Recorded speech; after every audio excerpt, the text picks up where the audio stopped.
po ang inyong sagot na mabuti. Kumusta po kayo mga kapatid? Amen.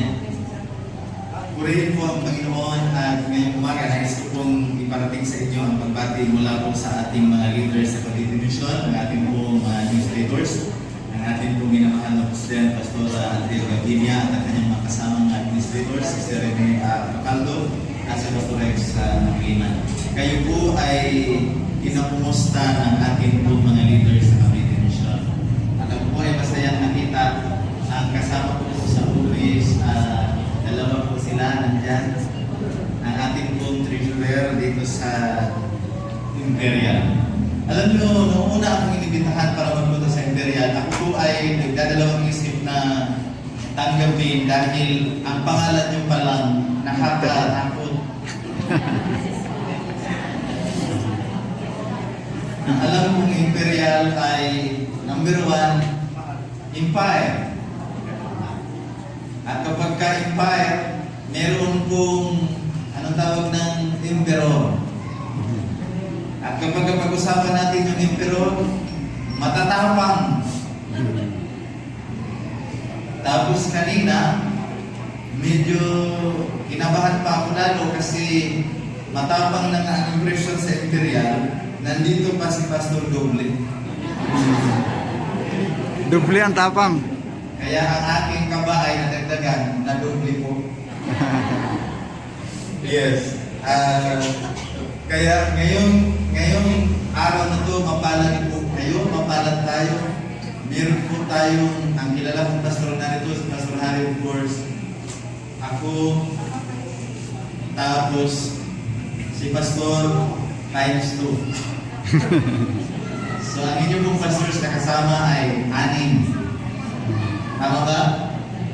Ako, si Pastor Harry, at si Pastor Doble. 3 times 2. 6. Mga minamahal ang kapatid ko, ngayon po umaga na isasabihin sa inyo na napakabuti ng ating Diyos. Ang ating sinasambang Diyos ay tapat sa lahat. Pwede bang sabihan mo yung iyong katabi, ang ating Diyos ay tapat sa lahat. Amen. Ayan. At kapag tinitingnan mo yung nasa taas, mas marami sila kaysa sa nasa baba. Sa bagay sa mundo ngayon, mas marami ang mapagmataas kaysa mapagpapababa. Pero hindi po yun yung kanilang ugali. Nagkataon lang nasa taas po sila. Yan po yung mga kapatid na nasa taas pero mapagpapababa. Amen? Amen. Meron naman po mga kapatid na nasa baba pero ang puso ay mapagmataas. Well, ngayon pong araw na ito ay hindi po ito araw natin. Ito ay sa kanino? Sa Panginoon. Malinaw po yan. Ang sabi po sa Exodus 22 verse 8, you shall keep the Sabbath holy. Ito ay sa Panginoon mong Diyos. Iingatan mong banal. Kaya bago tayo mag-isip na mag-shopping mamaya, alalahanin natin, ito ay hindi sa atin. Ito ay sa Panginoon. We have no right to say, ako bahala kung anong gagawin ko sa araw ng Sabat. No. Dahil ang araw ng Sabat ay hindi sa atin. Ngunit ang ikapitong araw ay Sabat sa Panginoon mong Diyos. Sa Panginoon mong Diyos. Wala akong karapatan magdikta para sa aking sarili. Dahil ito ay sa ating Panginoon. Tayo may manalangin. Ang Diyos ay tapat. Ano pa hindi niya po pwede na tayo ay pababayaan. Amen? Pastor Don, paano niyo po nasabi? Kung inyong babasahin ang chapter 8 ng Romans, makikita ninyo dito na sinabi ni Apostle Paul, isa sa mga subtopics dito na ating makikita is, tayo ay pinalayas ng Diyos mula sa kasalanan. And so ano na subtopics na sinulat ni Apostle Paul? Number 2, sonship through the Spirit. Tayo mga anak lahat ng Diyos by virtue of creation and redemption. Yes or no? sa paglalang tayo ay pag-aari at mga anak ng Diyos. Subalit, nung mga tao ay nagkasala, meron kong sinabi sa John 1:12. Ano ang sabi sa John 1:12? Subalit, ang lahat na nagsisampalataya sa Kanya, nagsitanggap sa Kanya, ay binigyan niya sila ng karapatan na tawaging mga anak ng Diyos. Hindi sa ating trabaho, ni hindi sa ating kakayanan. Uulitin ko po, ang ating po sanang pagtitiwala ay sa Panginoon, hindi sa kakayanan natin o sa anumang kayamanan na mayroon tayo. Sapagkat kapag ka nailipat yung pagtitiwala mula sa Panginoon tungo sa ating kakayanan at sa ating mga kayamanan, magkakaroon ng pagdadalawang isip kung kaya ba talaga ng Diyos na i-provide ang lahat ng ating pangangailangan. There was a story of a child. Kinuha ko po ito galing sa Our Daily Bread. Nang kanyang nanay ay namalingki po na grocery. I think mas naintindihan niyo po yan. Kami kasi nung bata kami namalingki. Ngayon ang mga bata hindi na maintindihan ang palingki, grocery na. Tapos sa pagmamadali, kahit yung kanilang pupuntahan ay dali na rin. Sino sa inyo nakapasok sa dali? That is how you pronounce it? Dali. Paano nyo pinopronounce? Bakit dali? Di ba yan ay dali? Hindi ko alam. Ang kanyang nanay ay nag-grocery ng madami. Of course, siguro marami silang pera. Pagdating ng kanyang nanay ay maraming dalang pagkain at maraming dalang mga stocks, mga kapatid ko. So ang bata ay nagsimula na maglagay sa kanyang backpack ng maraming pagkain. At mayroon pa siyang bit-bit. Nung siya ay nagpunta sa school, dala niya lahat. Sabi ng nanay niya, "Boy, anong dahilan bakit madami kang dala? May bibigyan ka ba?" Sabi niya, "Mama, bibit-bitin ko lang po ito kasi baka wala nang darating na blessings next week." So lahat ng kanyang pwedeng dalhin ay dinala niya. Lahat ng kanyang pwedeng isilid sa bag ay dinala niya. Dahil sabi niya, "Mama, baka wala na pong blessings next week." Alam niyo ba na kung minsan ganyan tayo, it's not sin, mga kapatid ko, na mag-ipon. Pero kung sa ating pag-iipon dahil sa pagkabahala natin, kung sa ating pag-iipon dahil sa baka wala nang darating bukas, alam nyo, at hindi na natin na ibibigay yung para sa Diyos. Hindi na tayo naging bukas palad para sa pangailangan ng iba at sa gawain ng Panginoon. I think it is hard. Sabi ng nanay, "Huwag kang mag-alaala. Ako naman ang bumili niyan. I assure you, next week, mayroon ka pa rin yan." Marami sa atin, hindi pa tumaas ang gasolina, balita pa lang, hindi na makatulog. Yes or no? Yes. At iniisip na tataas na rin ang bigas, na kilo ng bigas, tataas na rin lahat ng paano na yung sahod ko, kakasya pa kaya, hindi na makatulog. Marami sa atin ang namumroblema in advance. Nasaan ang ating paniniwala sa Diyos? Let's go. Alam niyo mga kapatid ko, in the beginning, ay nasa atin pala ang Sorry. He who did not spare his own son, but delivered him up for us all, how shall he not with him also freely give us all things? Sabi po dito mga kapatid ko, however, sabi ni Mrs. White, ayan, and I want you to read with me, "Those who in everything make God first and last and best are the what? Happiest. The happiest people in the world." Tingnan nyo yung inyong katabi kung happiest person ba yan. Tingnan nyo lang. Huwag nyo husgahan kung happiest ba siya.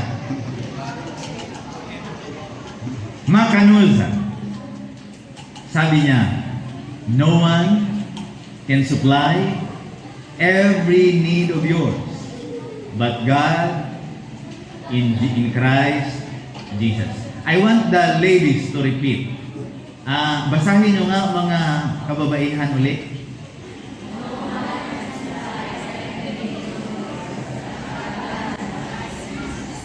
Amen. Bakit kayong pinabasa ko? ang mga babae, bumaba lang yung level ng bigas na mong problema na. Di ba? Pagkakaunti na lang ang laman ng refrigerator, pakamot-kamot na sa ulo. At ang tingin sa mga asawang lalaki ay parang, ano ba yan? Kulang na naman yung ating pagkain. But here's the good news, mga kalalakihan, basa. Our Heavenly Father has 1,000 ways to provide for us in which we know nothing. Pastor, kaya naman kami nang problema eh. Because yung paraan niya, we know nothing. Pwede naman gawing rason. Pero mga kapatid ko, no. Kaya nga sabi ng Panginoon, hindi nyo man alam, sabi ng Spirit of Prophecy, hindi nyo man alam, but God has 1,000 ways to provide for you and for me and for all of us when we are in need or in crisis. Yes or no? Yes. Kailan mo ba gustong-gustong kumain? Kapag kabusog ka o kapag kagutom ka? Gutom. Yes. At kapag kagutom ka at may pagkain, you will appreciate it very much. Pero kapag kabusog yung tao at alokin mo ng pagkain, anong sabihin? Busog ako. Thank you po. Pero busog na po ako. They will not appreciate it. So nais kong sabihin sa inyo na ang ating Panginoon, bago lalangin ang tao, take note of that.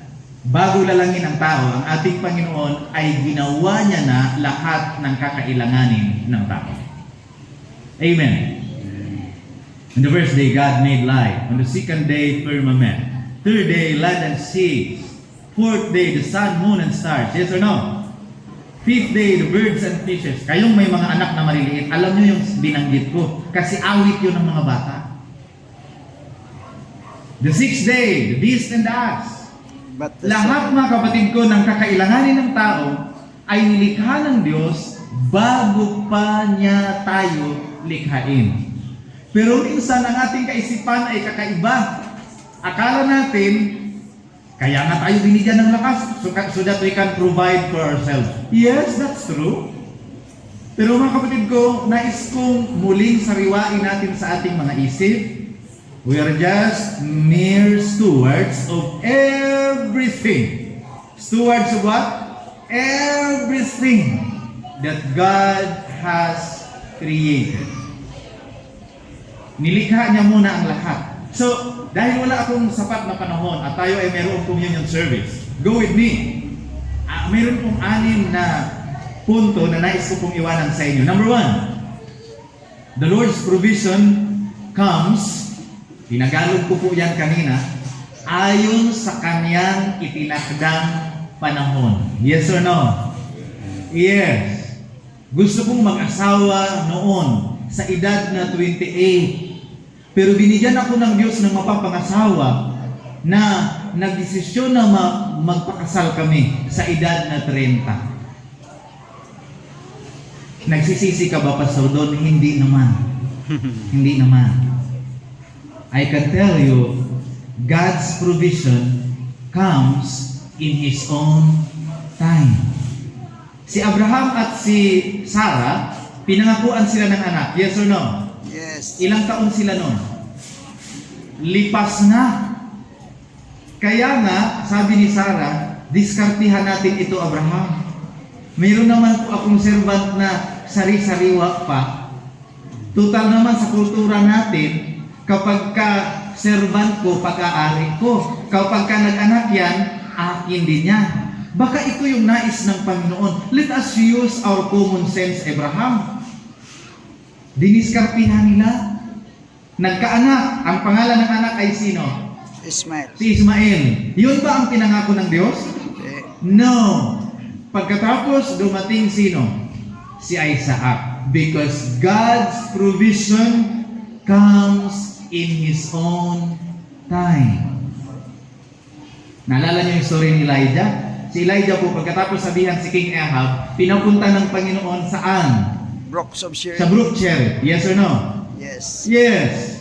Bakit hindi na lang sa Imperial? Kahit sa likod lang ng church? Sa dami ng rooms? Doon talaga sa Brook Cherry? Ano kaya ang titirahan niya doon? Ma'am Basto? Hindi ko alam. Ano ang nagbibigay sa kanya ng pagkain? Uwak. Raven. Uwak. Vegetarian ba si Elijah? Hindi. No. Magsalita kayo. No. Hindi. Vegetarian hindi. No. Natatakot kayo. No, hindi. Baka sabihin na hindi kayo maliligtas pag hindi kayo vegetarian. Pero sa tingin ko, Pastor Doble, hindi siya vegetarian that time. Hindi. Kasi Karne. ang dala ng uwak ay Karne. fried chicken. Para madaling maintindihan ng mga bata. Di ba laman? Sa kabila, fried chicken. Sa kabila, Tinapay. Bread. pandesal. Pero malunggay pandesal. Healthy yun. Gaano kadalas pupunta ang uwak kay Elijah? Twice. Twice. Health conscious din. Twice a day lang kumakain. Health conscious, di ba? Pero provision, God's provision comes in His own timing. Kaya kung 2 beses lang magpadala, huwag kang kumain ng 3 beses. Hindi ba? Gusto nyo na kumain ng tanghalian? Di ba? Yes, mga kapatid ko. Pagkatapos, bakit hinintay pa ng Diyos na matuyo yung group Cherith bago niya sabihan si Elijah na magpunta ka sa biyuda, kadami-daming mayaman? Bakit sa biyuda pa talaga? May biyuda po ba dito? Magtaas po kayo ng kamay. Ihahanap namin kayo ng biyudo din. Meron ba? Walang nagtaas, isa lang. Pastor Harry, isa lang ang ihahanap natin ng chatmate.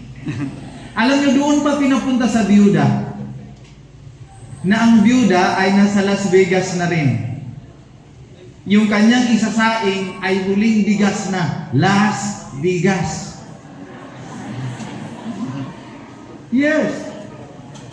Sino sa inyo nakaranas makarating sa Las Vegas na walang visa? Madami. Yeah, nakarating tayo sa Las Vegas, walang visa. Dahil yung huli, yung sinaing natin, yun na yung huling bigas. Pero ano ang sabi ng Panginoon? Sabi ni Elijah sa biyuda, gutom na gutom at pagod, sabi niya, ipagluto mo muna ako. Dahil sabi ng Diyos, hindi tayo mauubusan. Ang galing din ng biyuda, no? Pinagluto niya si Elijah, binigyan si Elijah, at 3 kalahating taon, tuwing kukuha sila ng lulutuin, ay mayroon. Amen? Kaya nung sinabi ng Diyos, bring ye all the tithes into the storehouse, atin pong susundin. Why? Dahil ang pagsunod sa nais ng Diyos ay magdudulot ng pagpapala. Mga kapatid ko, ayon sa kanyang sariling paraan. Dumarating po yan sa kanyang sariling paraan. Hindi rin alam ni Elijah kung paano, pero sabi po ng talata, hindi nauubos ang lagayan ng langis, hindi nauubusan, ang tapayan na lagayan ng harina, hindi rin nauubusan. Number 3, the Lord's provision ay tugon sa ating pananampalataya. Yes or no? Yung bleeding woman, ang kanyang pananampalataya, mahawakan niya lang ang laylayan ng damit ni Jesus, ay gagaling na siya. Tama? Anong nangyari sa kanya? Maling nga. Gumaling po siya. Ang provision ng Panginoon ay dumarating bilang tugon sa ating pananampalataya. Number 4, Lord's provision comes bunga ng ating pagsunod. Naalala nyo si Peter at ang kanyang mga kasamang alagad? Nangisda sila for gaano katagal? Magdamag. May nahuli sila? Wala? Wala. Sabi ni Jesus nung dumating, ihulog mo ulit dito sa kabilang side. Sabi ni Peter ay, Lord, magdamag kaming nangisda, wala kaming nahuli, at kami ay mangingisda buong buhay namin, ikaw ay kararating lang. Pero dahil sinabi mo, sabi niya, subalit dahil sinabi mo, ay ihuhulog namin. Nung hinulog ang lambat, anong nangyari? Puno. Napakaraming isda. Panginoon, ito na lang talaga. Alam nyo, ang lagi question sa akin, Pastor, pwede bang utang ang ikapo pag wala ng bigas? Hindi. Panginoon, tithe na lang talaga ito. Ibibigay ko pa ba ito? Mga kapatid ko, ibigay mo lang. Because God's provision comes as a result ng ating pagsunod. Remember Abraham? Sabi niya Isaac, Dad. Ganun kaya talaga ang tawag niya Isaac? Daddy. Daddy. Nasaan yung may apoy kang daladala, meron ka ring knife, meron ka ding panggatong, pero nasaan yung iaalay natin? Sabi ni Abraham, on that mountain, the Lord will provide. The Lord will provide. Namatay ba si Isaac? Hindi. Hindi. Why? Because God provided para ialay ni Abraham instead of Isaac. Minsan ang nag-hold sa atin para hindi may bigay yung para sa Diyos, para hindi maging bukas palad sa gawain ng Diyos, ay ang ating kakulangan ng pagsunod at pananampalataya. Number 5, the Lord's provision comes as fulfillment of His promise. Bring ye all the tithes into the storehouse and prove me now. Very quickly, may pamilya na hikayat pero hindi na aralan tungkol sa stewardship. So nung sila ay sumimba, nagulat sila. Yung pamasahe nila pa uwi ay naibigay nila panahon ng divine worship. So sila ay umuwi na naglakad. Kasi hindi sila naaralan ng handog at ikapo. Sumunod na Sabado, nagsimba sila, nagdala na ng extra. Sumunod na Sabado, dahil nagbabantay lang sila ng farm ng sibuyas, hindi na sila sumimba dahil wala na silang pamasahe at ang term nila, may ambagan pa pala sa simbahan. Hindi naintindihan. Binalaw ng pastor at sabi ng pastor, subukan ninyo ang Panginoon. Malakya stress. Sumimba sila sumunod na Sabado na masasama ang mukha. Kasi ang hamon ng pastor, subukan nyo ang Panginoon. Maglalakad kasi sila pa uwi. Sumunod na Sabado, masama pa rin ang mukha. Hindi na pinansin ng pastor yung sama ng mukha, ang mahalaga ay sumimba sila. After more than 6 months, ang pastor kasi ay papalit-palit ng simbahan dahil siya ay district pastor. Alam niyo mga kapatid ko, dumating ang pamilya na nakasakay na sa bagong tricycle. Amen. Maliwanag na ang kanilang mga mukha at may ngiti na sa kanilang mga labi. Naintriga po ang pastor at nilapitan, Sister, brother, anong nangyari? Sabi nila, pastor, yun lang, yung sinabi mong subukan ang Panginoon. Hindi namin alam kung saan galing ang mga pagpapala. Ang aming mga anak ay hindi nagkakasakit. Nagkaroon kami ng pamasahe papunta rito at pabalik na ibibigay namin yung para sa Panginoon. Nagkaroon kami ng bagong tricycle. Hindi namin alam paano ibinigay ng Panginoon ang mga bagay na ito. Kami mga babae, okay na. Pero mga kapatid ko, naisasabihin sa inyo that the word man is a generic term used in the Bible for human. Yes. Well, tama na nga dyan. He knows just what we need. Alam ba ng Panginoon kung anong kailangan nyo? Yes. Alam ng Panginoon na kailangan ng tumigil ni Pastor Don dahil may communion service pa tayo. Alam na yan. So, bibilisan ko na po ito. Just what we can bear. And He will give us grace to what? To endure every trial and test that He brings upon us. Why? While we are to trust God's provision, people are also called to be active in His service and make wise use of the resources He provides. That is very low para ating basahin. Dito na tayo. Kailan ba tayo magiging aware? Kailan ba tayo magiging conscious? Kailan ba tayo magiging bukas palad? Kailan ba tayo magkaroon ng pusong handang magtiwala sa Diyos? Ang sagot na ating mababasa, when Christ dwells in the heart, dahil magkakaroon ng transformation sa ating mga puso. Kapag ang ating mga puso ay lubusang nagtitiwala sa Diyos, kaya nating tumulong sa Diyos. Kaya nating sa gawain ng Diyos ay kaya nating tumulong sa pangangailangan ng ating kapwa na may lubusang pagtitiwala na maging sa ating pagtulong, hindi tayo pagkukulangin ng Diyos. Paano magkakaroon ng pagbabago? These change can be brought about only by the effectual working of the Holy Spirit. Not my sermon, not our promotion, but the power of the Holy Spirit sa ating mga buhay, babaguhin ang ating mga buhay. Let me end by quoting this again. And I want to invite you to join me as we have to read it again. Sama-sama natin basahin. Start. No one Can supply every need of your but God is Jesus. Tayo na lang. Salamat na ng Diyos sa lahat ng mga bagay na mong binigay. At sa kasiguraduhan, you will always provide in your own ways, in your own time, in a more holistic way, dear Lord. Because you will respond, you will reward our trust, and because you will reward our obedience.